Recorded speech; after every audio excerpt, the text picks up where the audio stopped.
He stood in the middle of the room, smiling with confidence. "I've got it this time," he said. "This idea, it's going to change everything." His friends looked at him, some curious, some amused. They had heard this before. A few nodded. One of them even clapped lightly. "Sounds big," someone said. And just like that, it felt real. But days passed. Then weeks. Nothing happened.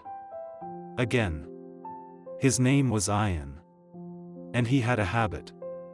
Every time he felt excited about a new idea, he shared it with everyone. A business plan, a project, a new skill, something new every few weeks. And every time, people reacted. "Wow.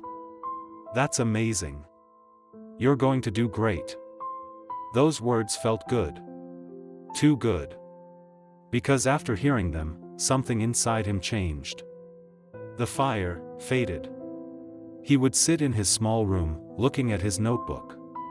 But his hands felt heavy. "I'll start tomorrow," he whispered. Tomorrow became next week. Next week became nothing. At first, people listened. But slowly, things changed. One evening, he walked into a small cafe where his friends were sitting. He pulled a chair and said, "Listen. I have a new plan." No one reacted. One friend kept scrolling on his phone. Another took a sip of tea without looking up. Ayan paused. "Guys, this one is serious."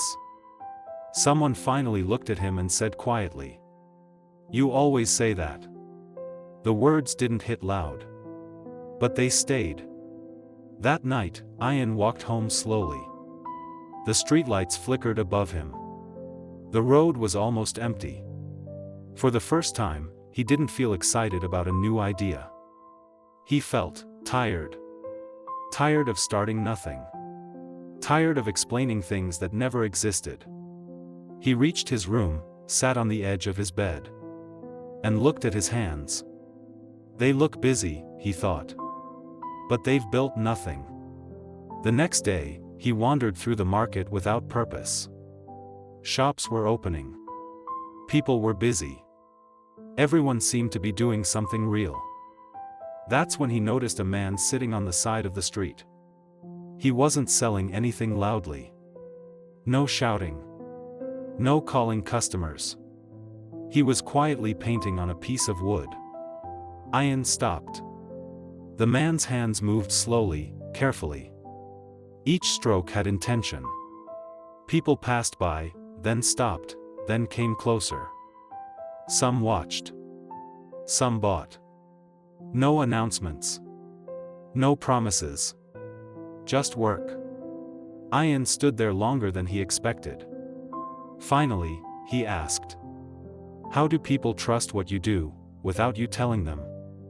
The man didn't look up immediately. He finished a stroke, placed the brush down. Then said calmly, "Because I don't tell them." Ayan frowned. "I don't understand." The man looked at him now. "When you talk too much about what you will do," he said, "your mind believes you've already done it." Ayan felt something shift inside him. The man picked up a small blank piece of wood and handed it to him. "Do this," he said. "For 30 days, don't tell anyone what you're working on." Ayan stared at the wood. No posting. No explaining. No announcing. Just work. Ayan hesitated. "And after 30 days, he asked." The man smiled slightly. "Let your work answer." Ayan looked down at the piece in his hand. It felt simple. But also, difficult. Because for the first time, no one would be watching. No one would be clapping. Just him. And the work. That evening, Ayan sat at his table. The small piece of wood lay in front of him. No plan. No audience. No pressure. Just silence. His mind whispered. "Tell someone, just one person." He shook his head. No. For the first time, he kept the idea to himself. The next morning, he started. Slowly. His first attempt was messy. The lines were uneven. His hands felt unsure. He almost laughed at himself. "This is harder than talking," he muttered. But he didn't stop. Day after day, he came back to the table. Sometimes early in the morning. Sometimes late at night. There were no compliments waiting for him. No one asking about his progress. And strangely, that made it easier. He made mistakes. He ruined pieces. He started again. Some days, he felt proud. Most days, he felt invisible. But something new was growing. Not outside. Inside. On the 10th day, he reached for his phone. He took a picture of his work. For a moment, his finger hovered over the screen. Just one post, his mind said. He stared at it, then slowly put the phone down. Not yet. By the 20th day, his hands moved with more confidence. The lines were cleaner. The shapes made sense. For the first time, he could see progress. Real progress. Not imagined. On the 30th day, he sat back and looked at what he had made. A simple wooden piece. Not perfect. But real. He touched it gently, almost surprised. "I actually did this," he whispered. That feeling was different. No applause. No excitement from others. Just a quiet, deep satisfaction. The next day, he took it with him to the same cafe. He didn't announce anything. He just placed it on the table. One friend noticed. "What's that?" he asked. Ayan shrugged lightly. "Something I made." The friend picked it up, turning it in his hands. "You made this?" Others leaned in. The room changed. Not because Ayan spoke. But because the work did.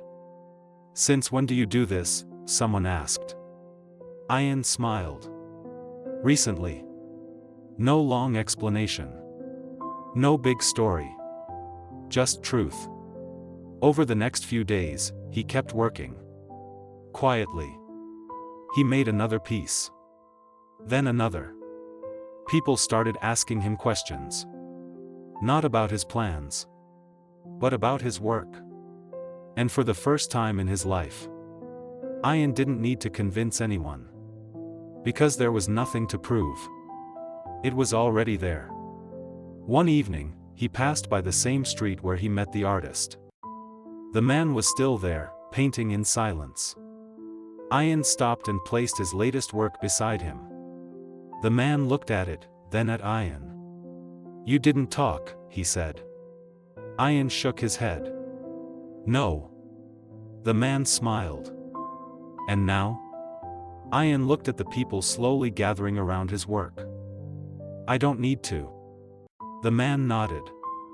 "That's how it begins." Ayan walked away with a quiet confidence. Not loud. Not forced. Just real.